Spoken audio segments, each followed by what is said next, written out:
What made you decide to take this opportunity to be the head coach at Colonial Heights? I told the players yesterday. I met them, and that was kind of my first PowerPoint slide. Why did I come here? Because I wanted them to understand that. And I think I love building programs up, and I like instilling a culture, and that's kind of the fun part for me, and building relationships. So I kind of wanted. I did that one time before at Amelia, and I enjoyed it, and I kind of wanted to get back into that. So I really was interested. And my father was a principal there many years ago, and I didn't have a connection to school. My dad worked there when I was in college, and he was really happy when he was there, and so that always stuck with me. Is that when you look for jobs, you look for are you happy? That means the people you're around, you're happy working with. So that kind of stuck with me, and so it got me excited. When I talked to him about just asking his thoughts about Colonial Heights. You mentioned your time at Amelia. You spent 3 years there, went to the playoffs twice, building a culture at Amelia.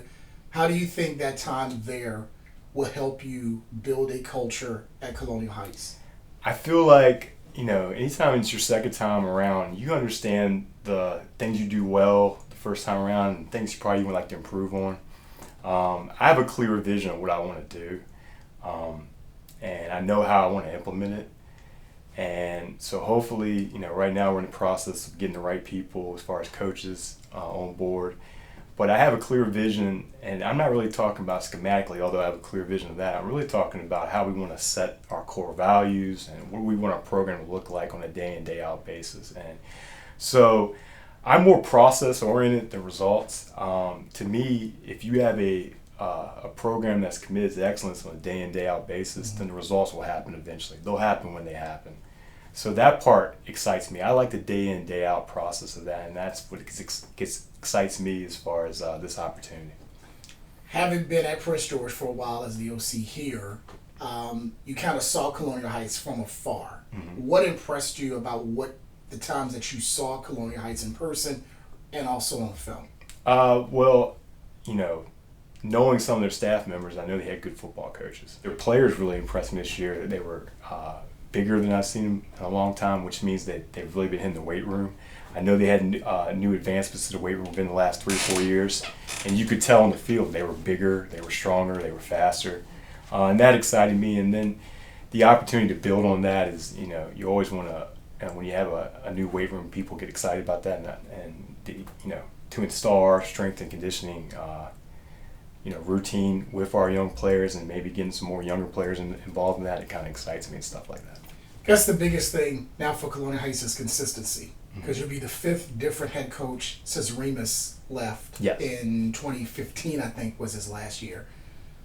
How can you build on, the consistency, staying there for a long time, and like you said before, building that culture and not having this senior class or this junior class deal with another change so quickly?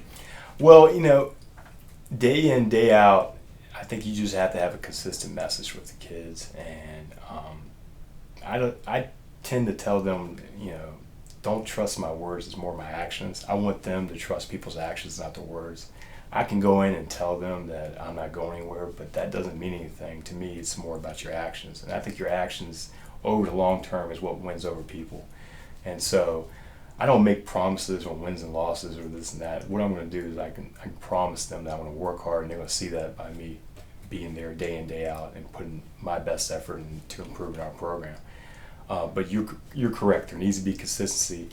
I have 2 young boys that I hope to coach one day in football, and so that excites me, that opportunity, and they're younger in age. So, I would like to get to the point where I coach them, and I had the chance maybe 1 year to play for my dad, and that was a really rewarding experience. It was pretty cool. So the opportunity to coach your kids, I don't think you can pass that up. So, how do you think the guys took your message in? How did they absorb it, I guess I could say? So I met with them yesterday, and then I texted each player that came to the meeting last night, and just because we set up parent meetings, that's important in our program. So normal year that's non-COVID related, we do it in person. We go to their houses and meet their family, because I want to get to know them and their families and who's important in their lives as quickly as possible. So Coach Carroll started at Prince George, and it was probably one of the more important things we ever did in our program. And we would meet with 60 to 70 families in a year starting in March. Because of the time frame, we're probably going to do more Zoom meetings, but I was already texting. I got 6 meetings set up for next week, and I get excited about that. I just can't wait to get to know them and learn about them. So it's more about not as much me talking.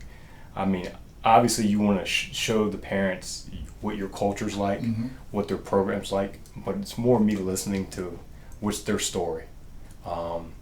Not only just from an athletic standpoint, what's their family background. I just want to learn about them. So, I always use that saying, got 2 ears and one mouth using proportion. That's kind of how I want to, go into those parent meetings with. What will you miss the most about being here in Prince George and working with Coach Carroll? I was here 15 out of my 17, 18 years in education here.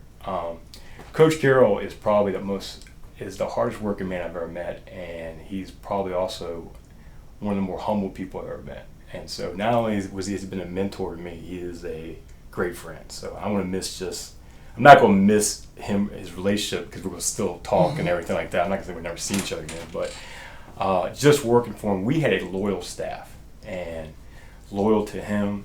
And when you get that, it's a unique situation. I think that had some part of us. We had a great group of kids that they were loyal to us, we were loyal to them, and it kind of just magic hit there for these last 2 years. I'm going to miss the players because they were a great group. And all 15 years of me coaching, they were just great kids. And the fact that I still have relationships with a lot of them and see them when I'm at a gas station in Prince George or something like that, that always excites me. And and then the staff just being in the building, stuff like that, it's been a big part of my educational career. So I thank anybody who's helped shape me, because a lot of people helped me get to where I am today at this point. I'm forever grateful for Prince George County Public Schools for what they've done for me.